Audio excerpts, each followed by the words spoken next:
Hey guys, and welcome to another episode of Marvel Future Revolution. Today I want to jump right into Dark Zone. And the reason why I jump into Dark Zone is because, well, it's up right now. Basically, you want to join Dark Zone. There's 2 times of the day where you can join Dark Zone. I think it's about 12 p.m. Eastern Standard Time, and then 9 p.m. Eastern Standard Time. And you've basically got an hour a day that you can jump in on Dark Zone. So remember that you've got an hour of time a day. And so you probably want to split that over 2 of them, but basically you're going to jump in Dark Zone and you're basically battling to get points by either defeating other heroes or defeating prime targets and non-prime targets. I'm going to show you what that is. Jesus, everybody's in here. I'm not going to get shite. So when the servers are at capacity, the way this is, you're gonna basically get a weighted number to have to roll through. And those weighted numbers is basically going to be like, hey, this is your order for which you get in. The sucky part about the saturation of the servers like that is that you do have the ability to die. And since it's on a timer, getting those time things like that just sucks. You only have 3 lives while you're inside the Dark Zone before you get booted from the server and then have to come back in, which really doesn't make any sense to me. I mean, I guess it's to basically slow down your progress, but realistically, I don't see the point in it. Basically, if you get defeated 3 times, then you should just keep going and keep getting defeated 3 times. I have a total of, it's not like it's stopping you from being able to continue to compete, because you basically just relaunch Dark Zone and come back in and you start with 3 more fresh lives. So you might as well just have an endless respawn in the Dark Zone. I don't get it. Let's see if we can jump over here on this Vester. Hopefully he spawned. I think he's, while we're waiting on that, I'm gonna do this Vester that's over here for my last prime target of the day. Or not my last prime target, my last most wanted mission of the day. Hopefully he has actually spawned. But basically, when you join inside the most wanted missions, which are basically, I mean, the Dark Zone event, it's the same thing as doing your normal hunts for most wanted missions. You're basically looking at trying to complete field bosses and kill those guys, while also probably defeating other bosses as well, players. Now when you join in, and we'll see that here in a second, is that there's going to be basically a 3 modes that you can play in. You can do PvP mode, which is a balance where you're attacking villains and other heroes. You can specifically look to attack heroes, or you could look to attack just the villains. Whatever one you choose, you want to make sure that you're doing maybe have your single targeting skills selected. And what I mean by that is any skill that has AoE, regardless of whether you have the mode selected for to attack villains or to attack players or to attack a balance of both, you want to have single targets, because your skills will affect any player that is not a part of your party or is not part of your alliance. So that means like any person's ults with that area of effect ults is going to be harmful to other players, so they players will instantly aggro on you. So like for instance, my alliance, I haven't really met a lot of people in my alliance that are playing Dark Zone. There's probably a few, but I typically find that my best method is jumping inside Dark Zone. And so Loki is a prime boss, so I'm going to jump over to Loki. Let's see if there's anybody over here. People seem to steer clear. So you also have these remnants of chaos. This is a good way, if you are a solo player, to try to generate points. You can collect these if you're having problems. So you can see I got 2 basically 2 of those with him. But let's get over here to Loki. Let's see if I don't get attacked. No. Oh shit. There we go. Whew. Did not mean to do that. So Loki's already 3 bars in. I really hate this, and I wish this is something that I really, so okay, I got other players attacking me right now, which sucks. So you can see that all of these players are the Olympian gods. It's a clan that's attacking.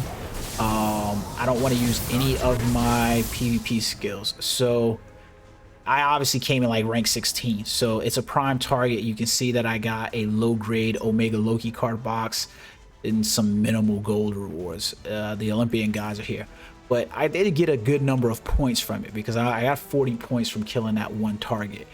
You want to be traveling around here, so let's say we go to Korak. I think maybe not. Let's go to Zastora. So you want to be going to these characters because you're basically looking for these characters are the same characters that would appear in your normal open world. The screwed up thing is these characters give no points. I have no clue why they did that. Like, it made absolutely no sense to me.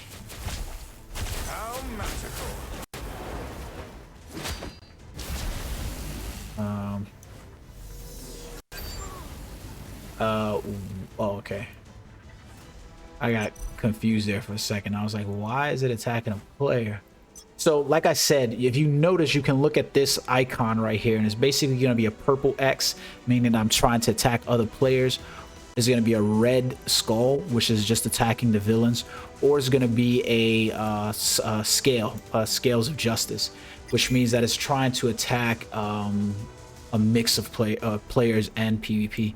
But you can see how this becomes really Jesus. So right now, I can tell you right now, I'm not getting attacked by a player. I'm getting attacked. I mean, not attacked by the character. I was just getting attacked by players. So you end up with 3 revives where you can revive, and it's going to revive you at a random point. At the end of those 3 revives, let's see what we get from our Loki box. Going to be a 1-star card, I guarantee that. And it's probably going to be a really trash card, a common card. Let's use that. 1-star, haha, Thanos quest.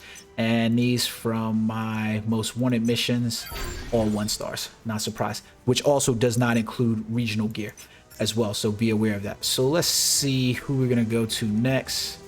Everybody's pretty goddamn far away. Oh, there we go. Kingtron is appearing, so he's gonna appear right here.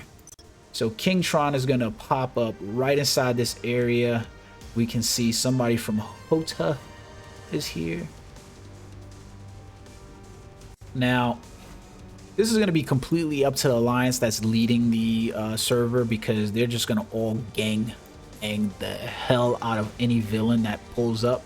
So you're not going to have a lot of time to do damage. Again, I have no clue why the enemies in here literally give no rewards. There's not even a remote reason for fighting these guys inside here, because they generate nothing, and they just really serve as obstacles to you getting these remnants of chaos. Because any low player that's going to join, this is going to really be the way that you're probably going to generate points inside of Omega War, is to run around when the server's open and collect the... Whoa! That was another player that came and just smacked the shite out of me. I wasn't even paying attention to notice that. Let's see if we can't make our way back to Kingtron. It sucks. It happens. I'm not sure why players feel need to attack here. Like, the points that you get from killing another player are so low.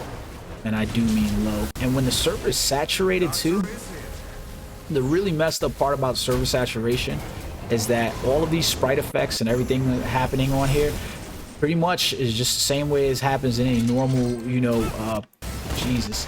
So I'm getting attacked by players right now. I'm not getting attacked by Kingtron, just so you guys are aware. It's just like anything else. You know, you're just gonna get the lowest frame rate drops that you can possibly get. There goes another bad thing about this. I don't know who over at Netmarble was like, yo, you know what would be perfect? This would be the best place to put our freaking, you know, health meter. It's right in the goddamn middle of the screen where all the action's happening. Like, hey, I get it. I understand the notion of this stuff, but it just seems so dang stupid. Like, who chose that? So, like, all these players are basically generating major points, major buffs. There's not very much that I can do in order to get points that are going to be higher than, especially when I'm... So I'm just going to hang around, just that way I get my rewards from Kingtron. And you can see I basically have an insufficient daily reward count. Basically, I've beaten enough prime targets now at this point that I can't get any more rewards from it. Doesn't mean that that's a bad thing though, because if you look at my reward total, I can still generate points from fighting those guys outside of here. So there's always a reason to jump in. Whereas opposed to like if I had prime targets in the normal game world, it doesn't really make a difference for me to keep, you know, it doesn't make a point for me to keep attacking them because I'm not generating anything from it. I'm basically limited inside here to basically, you know, getting 2 characters. You know, it is what it is. So this is what you're basically getting as well as you defeat enemies. So you're just going up and rating the total number of points that you generate. Now, keep in mind that these points for your earned points is the earned points within that instance. So for instance, if I'm sitting inside here and I've earned 102 points right now, but I die 3 times and I get kicked out, I have to rebuild those points in order to get those stats back up. I don't get it. Not my bad. Dark Zone is going to probably be one of those modes that's going to be hard as hell for players to keep up with. I liken it to like Alliance Conquest in my mind. Let's see where Malekith is. Malekith. I don't know why I said Malekith. Let's make our way over to this one teleporter and let's see if I can get over there before they kill him. So for instance, like right now at this point, probably not really worth it for me to fight Malekith because, I mean, he might generate me some points towards my weekly rating, which would be good for me, but probably not worth it in terms of trying to get any more boxes or any more rewards. There you go. So the Olympian gods are over here tagging the hell out of Malekith, and a player has attacked me already. Why? I don't know. Like, if I showed you how many points you're getting for a player kill, you'd be like, I don't understand. like, so you can see Makeshift Killer has killed me. And so now I've lost my total number of revives in there, so I have to quit. I legitimately have to quit out of the mode. That's the nature of the beast.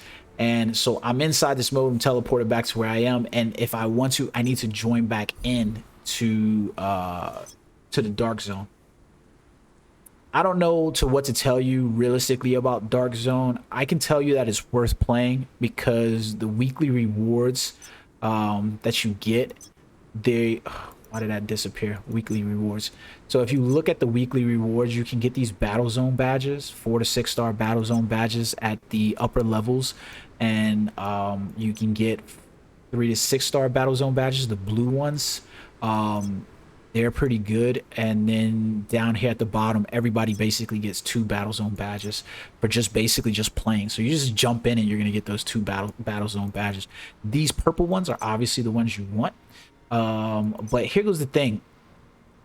It's kind of hard to say that your normal free-to-play player is going to benefit greatly from this, because keeping up with some of the whales that exist inside the game is, yeah, I don't know what to tell you, but it's going to be really, really hard. So for instance, like you can see that Black Widow, his is sitting at a squad rank of 175. And his power level on his Black Widow is 927,000. He's only using some of the battle badges that you get from the normal gameplay from doing Blitz. These are Blitz battle. Well, this one's not. No, this one is. These are Battlestone badges that he's basically using from Blitz. So he could easily jump this up way higher than this score. It's weird, man. Like, I can't suggest Dark Zone is an event that you're probably going to want to jump into and play for your free-to-play players. It's probably going to piss you off, but there are comics that you're legitimately looking at trying to get specifically from here. For instance, one of the sets that I'm currently playing with, I need this Giant Man comic right here to complete my Dark Zone set, and the only way I'm going to get this is from playing inside here. Need that card, so I'm gonna have to keep playing this until I get it. You can see that I can try to get it from the shop. I haven't been successful inside the shop of of rolling it, but I'm trying to get it from here. So I will say jump in every now and every day. Do the 41 minutes. It's more of a pain in the ass than it is anything else. But jumping up those weekly ranks so that way you can get, you know, some of the better rewards too, kind of worth it. There is a mission at the end of the game for you to generate 10,000 Dark Zone points, and that continually goes up because it's like Dark Zone 1, Dark Zone 2, Dark Zone 3. But I'm still grinding. My character is still kind of midway through 556, respectable. I'm not gonna say I'm a whale, and I'm not gonna say I'm free to play. I'm probably like a little bit of a dolphin. But yeah, check it out and play Dark Zone. It's not my favorite mode. I prefer Dimension Duels, and I would prefer it a lot if that was like a team contribution mode where it was like, you know, maybe it was alliance on alliance, and whichever alliance did the most amount of damage on a target, it took the top 3 players that were there in that alliance from doing it. But the PvP aspect, I'd rather leave that to Omega War and Dimension Duels. But you can see that the game's largely focused on in-game content around PvP and, you know, pairing off. So take that as you want to, you know. PvP's never been my thing. I enjoy Dimension Duels, but yeah, there you guys go. Well, I hope you enjoyed this video. We'll have more content coming for you for some of Marvel Future Revolution and some Marvel Future Fight as well in the days.